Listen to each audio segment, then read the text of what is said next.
বন্ধুসকল, যদি আপোনালোকক এটা প্ৰশ্ন কৰা হয় যে এন্ড্ৰইড মানে কি, তেতিয়া আমাৰ বেছিভাগ মানুহৰ মনলৈ এটাই প্ৰশ্ন উত্তৰ আহিব যে এন্ড্ৰইড হৈছে আমাৰ হাতত থকা মোবাইল। আচলতে আমাৰ হাতত থকা মোবাইলটো এন্ড্ৰইড নহয়, এন্ড্ৰইডটো হৈছে এটা অপাৰেটিং সিস্টেম, যিটো গুগলৰ এটা ফ্ৰী টুল হয়, যিটো ব্যৱহাৰ কৰি স্মাৰ্টফোনবিলাকে ধৰি লওক LG, স্যামছাং, মটৰলা এইবিলাক কোম্পানীয়ে এইটো ব্যৱহাৰ কৰি মোবাইল ডিজাইন কৰে আৰু মাৰ্কেটত উলিয়ায়। এন্ড্ৰইড যিটো সেইটো এন্ড্ৰইড অপাৰেটিং সিস্টেম যিটো সেইটো 2003 চনত এনডি ৰবিন নামৰ এজন মানুহে ডেভেলপ কৰি উলিয়ায়। এনডি ৰবিনে তেতিয়া iOS মানে আপেল আইফোনত কাম কৰিছিল আৰু তেতিয়া এটা কেমেৰাৰ কাৰণে এই ছফটৱেৰটো এই অপাৰেটিং সিস্টেমটো উলিয়াইছিল। পিছত গুগলে এইটো 2005 চনত এনডি ৰবিনৰ পৰা কিনি লয়।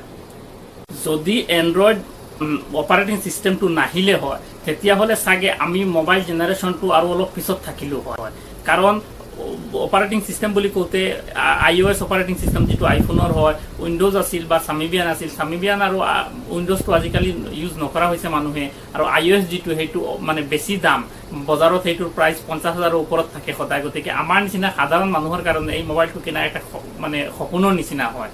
আৰু এন্ড্ৰইড মোবাইলে নিজৰ নতুন আপডেটৰ সৈতে বা ইউজাৰ ইণ্টাৰফেচ যিটো সহজ সৰলভাৱে থকাৰ বাবে মানুহৰ মাজত ইমান জনপ্ৰিয় হৈ আছে যে দৈনিক 1 মিলিয়ন নতুন গ্ৰাহকৰ সৈতে বৰ্তমান এন্ড্ৰইড অপাৰেটিং সিস্টেমটো পৃথিৱীৰ ভিতৰত নম্বৰ 1 পৰ্যায়ত আছে। এন্ড্ৰইড অপাৰেটিং সিস্টেম যিটো সেইটো প্ৰথমে এটা কেমেৰাৰ কাৰণে ডেভেলপ কৰি উলিওৱা হৈছিল, কিন্তু পিছত ইয়াৰ জনপ্ৰিয়তা আৰু ইমান সহজ সৰল এটা অপাৰেটিং সিস্টেম যিটো সাধাৰণ মানুহে ইউজ কৰিব পাৰে বাবে সেইটো মোবাইলত জনপ্ৰিয়তা অৰ্জন কৰি লৈছে। আৰু পিছত মোবাইল কোম্পানীবিলাকে ইয়াৰ জনপ্ৰিয়তাক লৈ বিভিন্ন ধৰণে বিভিন্ন সময়ত বিভিন্ন মোবাইল উলিয়াই পেলাই এইটো বৰ্তমান পৃথিৱীৰ ভিতৰত আটাইতকৈ জনপ্ৰিয় অপাৰেটিং সিস্টেম হৈ পৰিছে।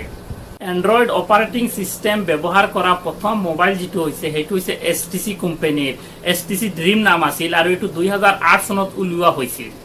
আৰু এন্ড্ৰইড অপাৰেটিং সিস্টেমটোৱে সদায় নতুন নতুন আপডেট লৈ আহি থাকে, আৰু যিটো আপডেট লৈ আহে সেই আপডেট ভাৰ্জনটোৰ নাম ABCDৰে আৰম্ভ কৰি আৰু মানে ইংৰাজী এলফাবেট কেইটাৰে ৰাখে।